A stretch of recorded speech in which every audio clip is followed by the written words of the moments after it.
Ay, grabe naman yan. Malay nyo, ano? Charis. Malay nyo po. Magkaroon din tayo ng sariling. Okay. Walang imposible, di ba po? Especially sa mga taong may pangarap sa buhay.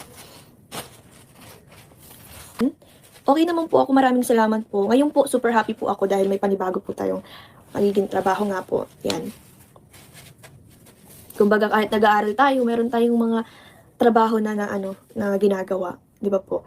Tapos ang kagandahan lang din kasi more on talaga, business talaga yung natin ngayon. Siguro kaya napunta sa akin yung course na to dahil ganito yung mangyayari sa atin. Kasi puro negosyo, ganun. Negosyo talaga yung pumapasok sa atin eh. Kaya siguro ito yung binigay sa atin ni God na course, di ba?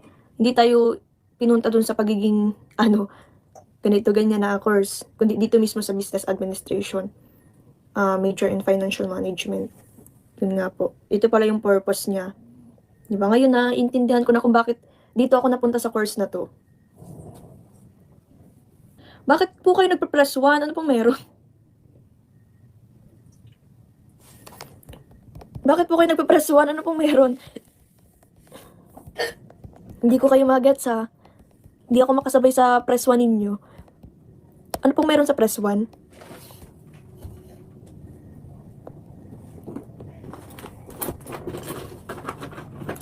Press 1 sa sobrang ganda ni Rachel na. Ay, grabe naman yan. Parang hindi naman po. Siguro dahil masaya lang po ako ngayon, kaya ganito po yung itsura natin ngayon. Pambihira naman. Grabe naman yan. Kanina pa ako nakakatanggap ng compliment. Kanina sa meeting, tapos ngayon. Grabe naman yan. Parang kinikilig naman po ako sa inyo. Salamat po. May ayos lang po ako ngayon. Pero pag nawala na po yung ayos ko, ay dugyot na yan. Balik na naman sa dating itsura. Let's go!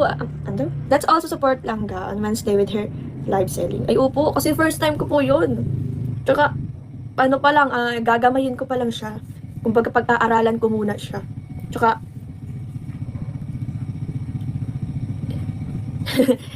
grabe naman yan, Tita Belinda. Super ka naman talaga lang kahit di ka mag-ayos. Salamat po. Thank you so much po sa inyo. Langga, lalo kang gumanda sa kulay yellow, Langga. Ay, grabe naman yan. Alam niyo po talagang paborito ko po talaga ang yellow. So, dahil sa yellow, grabe naman yan. Feeling ko din.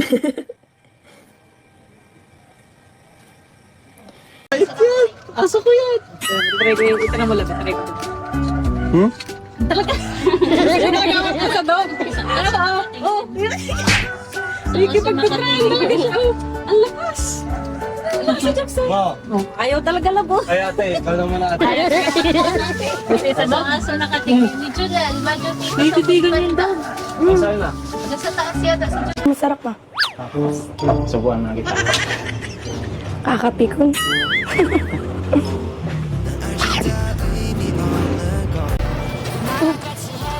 Sarap. Ang dahugan. Subuan na.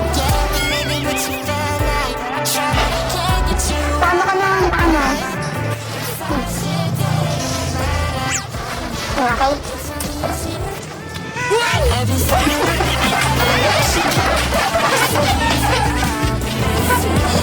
kayo nito yan. Pagdagan